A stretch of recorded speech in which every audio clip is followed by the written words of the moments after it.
point. I'm not down with anything. I feel you. Let's stay home. I don't want to be surprised. Trying to get some information out of me. Yeah, I'm good on that. Surprise What you Halloween got, party for Allie? you, Foxy? No? Okay. Huh? Surprise Halloween party. That's what we're planning for you. Hell no. I mean, my wife likes to have parties, and they're always surprises for me. All right, our first topic. Do you attribute James Harden's slow start to his recovering from injury or adjusting to the new rules? First, what do we attribute the slow start to today's show to? Like that's we need to attribute that before anything else. And I blame it great on question. trust. That's the problem. The show started slowly because of trust. I said I'm gonna be here at 12:30. Was I here before 12:30? Yeah. And you cowards was like, nah, we don't trust them. We push it back to 12:35. Got here at 28. You were barely here. You were at 29. You were staring at the picture of yourself in a turtleneck and not giving us any attention over here. I Come feel on. attacked. I'm not a coward. I had nothing to do with it. Oh yeah, I'm sorry. I wasn't talking to you. I was talking to the producers, and barely. That's fine as long as you hit the shot before Deadline. the buzzer hits. There it is. Barely's fine. I attribute All right, James. my Harden's first slow question start. about this Nets game, by the way, Dominique, was Pablo there with Jason Sudeikis in this game or no? Pablo's so cool. Pablo's not Yeah. here. We don't have to talk about him. Okay. Like, All right, please. so no. James He's Harden. here. All right. All right. Tell us why James James Harden- Harden stinks. Well, first of all, he can't. Go ahead. Go ahead, Alabaster. Pablo is not cool. That's my interjection. Oh, okay. Okay, Fair enough. that's also true.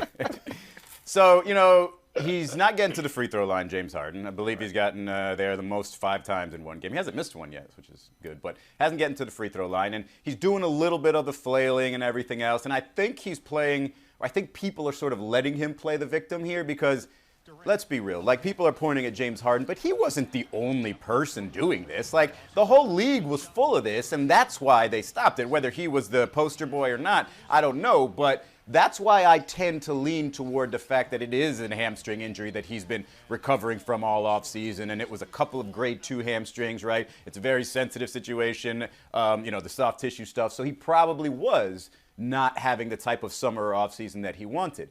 So a lot of these guys across the league are getting used to these rules. James hasn't. So I'm going to give him the benefit of the doubt and say it's a hamstring thing because it's not like he doesn't have the ability to get by his defender anymore. It's not like he can't shoot that step back 3. So I'm going to give him the benefit of the doubt right now and say, yeah, he's been asked to do a little bit more without, one of his important teammates around. Monica, you're good at basketball. I hate this. The new rules are freaking overblown. Like, cut it out. First of all, points of emphasis are points of emphasis for a grand total of 63 days, and then we're moving on. Second of all, That's the number. Huh? that's a precise number. I researched that. Also, secondly, if you actually think that James Harden is going to be significantly slowed in terms of his production because of some points of emphasis and twinkles in how we're calling the basketball game, that is completely disrespecting his entire body of work. Now, I will say on this topic, and you're right, Izzy, this is a rule that will apply across the board. It's not just James Harden. But when we think of guys who had a field day, I guess, at getting at a line in terms of drawing calls, I do think that it's going to take Trey a little bit longer just because of his size to acclimate. But James Harden, come on, y'all. Like, this is super. All right. Come on. So here's the one thing that I will say to push back against you on this one, Monica. And I agree that it's probably a combination of things, and maybe on his hamstring has more to do with anything else. However, James Harden gets past people. James Harden hits his step back. James Harden does a lot of things offensively, and some of it is predicated on the fact that people are afraid of his foul tricks. Like, James Harden's not an explosive type of athlete. Like, James Harden is not Russell Westbrook. Dominique, dudes were covering him with their arms behind their back because they were afraid of referees. That's such a great that moment. he will adjust and he will find another way to produce, but he's not an explosive athlete to start with. He has a gimpy hamstring, and he can't do his little tricks of the trade, his swing throughs and his flopping and his leg kicks to get people in trouble, because the option in those situations, the option is be an immaculate defender that's so quick that he can't get around you, and he also can't get your arms caught up in something.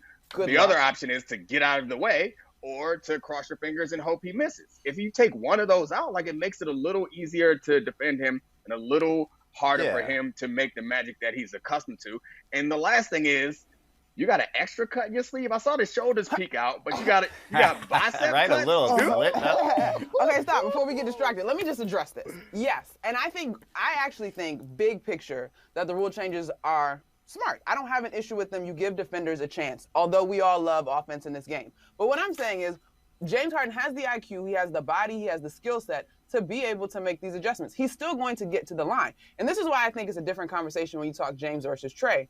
Even if in this new era of points of emphasis, you give me terrific, perfect defense, James has the body size to still get in the paint and draw what is still a foul. Like, he doesn't need all of that cute stuff to still force guys to foul him, Izzy.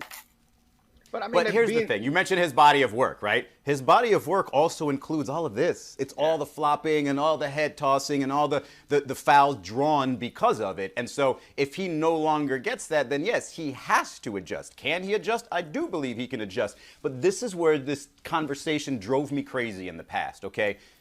They were talking about him as the greatest scorer the NBA has ever seen. No, he's not. Like, he was taking advantage of the rules. He's not the greatest scorer that the league has ever seen. He does not have that natural scoring ability, the athleticism, everything else that a lot of these guys have. Like, if you were to ask me who's a better scorer, him or Steph Curry, I'm taking Steph Curry. Mm-hmm. Okay, so if you're not even the best scorer in your current era, then you can't be the best scorer of all time. You know, you put him back in, again, a lot of people talk about this, and it drives me insane that I'm actually doing this. But you put him back in the day, he's not drawing those fouls. He's not getting the same scoring numbers. He's not. And so, that part of it drove me nuts. This is like high school superlatives. You can't have two.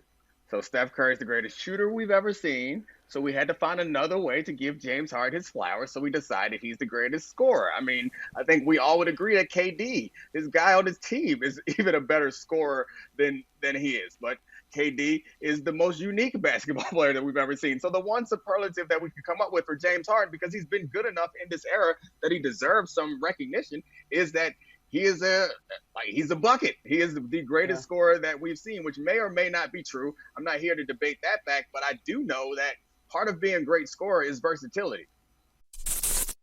Thanks for watching ESPN on YouTube. For live streaming sports and premium content, subscribe to ESPN Plus.